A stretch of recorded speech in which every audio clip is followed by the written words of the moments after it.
শোধা আনিতে গরুরের স্বর্গে গমন। অরুণে লইয়া তবে বিনতানন্দন, সূর্য রথে যত্ন করি করিল স্থাপন। সপ্ত অশ্ব করি আলি ধরি বাম হাতে, রহিল অরুণ সে সারথি হইয়া রথে। সূর্য রথে সহদরে রাখি পক্ষীরাজ, জননীর ঠাই গেল ক্ষীর সিন্ধু মাছ। দুঃখিত জননী দেখি মলিন বদন, মায়ের চরণ গিয়া করিল বন্দন। পুত্র দেখি বিনতার খণ্ডিল বিষাদ, স্নেহ বাক্যে গরুরেরে করে আশীর্বাদ। হেনকালে কদ্রু ডাকি বলে বিনতারে, রম্যদ্বীপে লয়ে চল, কান্ধে করি মোরে। রম্যদ্বীপেতে মোর পুত্রের আলয়, তরিতে লইয়া চল, বিলম্ব না সয়। কদ্রুরে লইল কান্দে বিনতা সুন্দরী, নাগগণে গরুর রইল কান্ধে করি। নাগগণে কান্ধে করি গরুর উড়িল, চক্ষুর নিমিষে সূর্য মণ্ডলে উঠিল। সূর্যের কিরণে পড়ে যত নাগগণ, নাগ মাতা দেখি পুরী মরিছে নন্দন। পুরী মরে নাগগণ নাহিক উপায়, আকুল হইয়া কদ্রু স্বরে দেবরায়। ত্রৈলোক্যের নাথ তুমি দেব সচিপতি, আমার কুমারগণে করো অব্যাহতি। বহুবিধ স্তুতি কদ্রু কইল পুরন্দরে, ইন্দ্র ডাকি আজ্ঞা কইল সব জলধরে। ততক্ষণে মেঘগণ ঢাকিল আকাশ, জলবৃষ্টি করিয়া ভরিল দিশ পাশ। তবে খগপতি সব লইয়া নাগগণে, রম্যক দ্বীপেতে বীর গেল ততক্ষণে। নাগগণের আলয় দ্বীপ অতি মনোহর, কাঞ্চনে মণ্ডিত গৃহ প্রবাল প্রস্তর। ফল ফুলে সুশোভিত চন্দনের বন, মলয় সুগন্ধি বায়ু বহে অনুক্ষণ। আপনার আলয়ে বসিল নাগগণ, গরুরে চাহিয়া তবে বলিল বচন। উড়িবার বড় শক্তি আছয়ে তোমার, চড়িয়া তোমার কান্ধে করিব বিহার। আর এক দ্বীপে লয়ে চল খগেশ্বর, শুনিয়া গরুর গেল মায়ের গোচর। গরুর বলিল, মাতা কহ বিবরণ। পুনরূপী কান্ধে নিতে বলে নাগগণ, প্রভু যেন আজ্ঞা করে সেবা করিবারে। কি হেতু এমন বল বলে বারে বারে, একবার কান্ধে কইনু তোমার আজ্ঞায়, পুনরূপী বলে মোরে সহনে না যায়। বিনতা বলেন, পুত্র দৈবের লিখন, আমি কদ্রু দাসী, তুমি দাসীর নন্দন। গরুর বলিল, মাতা কহ বিবরণ, তুমি তার দাসী হইলা কিসের কারণ। বিনতা কহিল, পূর্বে সপত্নীর সনে উচ্চৈ স্রবাতরে হই পরাজিতা বনে, সেই হতে দাসী বৃত্তি করিতার আমি, তে কারণে দাসী পুত্র হইলে বাপু তুমি। এত শুনি মহাক্রোধ করিল সুপর্ণ, সঘনে নিঃশ্বাস ছাড়ে চক্ষু রক্তবর্ণ। মায়ে এড়ি গেল সৎ মায়ের নিকটে, কদ্রুর অগ্রেতে বীর কহে করো পুটে।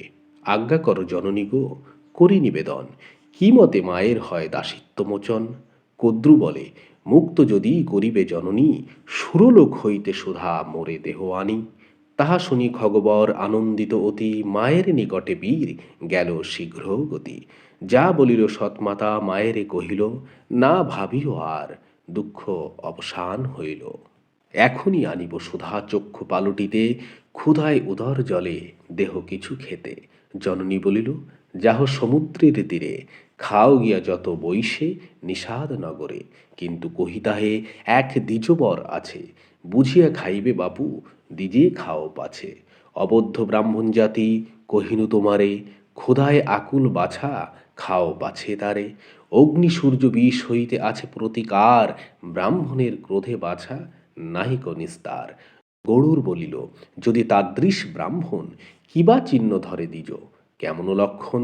বিনতা বলিল, তুমি ক্ষুধায় আকুল, চিনিয়া খাইতে দুঃখ পাইবে বহুল। খাইতে তোমার কণ্ঠ জ্বলিবে যখন, নিশ্চয় জানিবে পুত্র সেই সে ব্রাহ্মণ। এত বলি বিনতা করিল আশীর্বাদ, যাও পুত্র অমৃত আনহ অপ্রমাদ। ইন্দ্র যম আদিত্য কুবের হোতাশন, তোমারে জিনিতে শক্ত নহে কোনো জন। এত বলি খগবরে করিল মেলানি, মায়ে প্রণমিয়া বীর উড়িল তখনই। গরুর উড়িতে তিন ভুবন কাঁপিল, প্রলয়ের কালে যেন সিন্ধু উথলিল। পাক ষাটে পর্বত উড়িয়া যায় দূরে, গর্জনে লাগিল তালা সুরাসুর নরে। কৈবর্তের দেশ দেখি মুখ বিস্তারিল, প্রশ্বাস সহিত সব মুখে প্রবেশিল। আছিল ব্রাহ্মণ এক তাহার ভিতরে, অগ্নির সমান জলে গরুর উদরে। গরুর সরিল তবে মায়ের বচন, ডাকিয়া বলিল শীঘ্র নিঃস্বর ব্রাহ্মণ, ব্রাহ্মণ বলিল, নিঃসরিব কি প্রকারে? ভার্যা মোর পুড়ি মরে তোমার উদরে। কৈবর্তিনী ভার্যা মোর প্রাণের সমান, ভার্যার বিহনে আমি না রাখিব প্রাণ। গরুর বলিল, মোর দ্বিজ বদ্ধ নহে, তরিতে নিঃস্বর, অগ্নি যাবৎ না দহে। ধরিয়া ভার্যার হাত এসো হে বাহিরে, এত শুনি ধরে দ্বিজ কৈবর্তিনী করে। লইয়া আপন ভার্যা হইল বাহির, অন্তরিক্ষে উড়িল গরুর মহাবীর। হেনকালে গরুরেরে কশ্যপ দেখিল, আশীর্বাদ করিয়া কুশল জিজ্ঞাসিল। গরুর বলিল, তা তো আছি যে কুশলে, সকলই কুশল, মাত্র ভক্ষ নাহি মিলে। মাতৃ বলে খাইলাম নিষাদ নগর, না হইল ক্ষুধা শান্তি, পুড়িছে উদর। বিমাতার বাক্যে চাই অমৃত আনিতে, ক্ষুধায় অবশ তনু জ্বলি অন্তরে দে। তুমি তা তো কিছু মোরে দেহ খাইবারে, ভালো করি দেহ গো উদর যেন পুরে। কশ্যপ বলিল, তবে শুনো পুত্রবর, দেব নরে বিখ্যাত আছয়ে সরোবর। গজ কুর্ম দুইজন তথা যুদ্ধ করে, তাহার বৃত্তান্ত শুনো আমার গোচরে।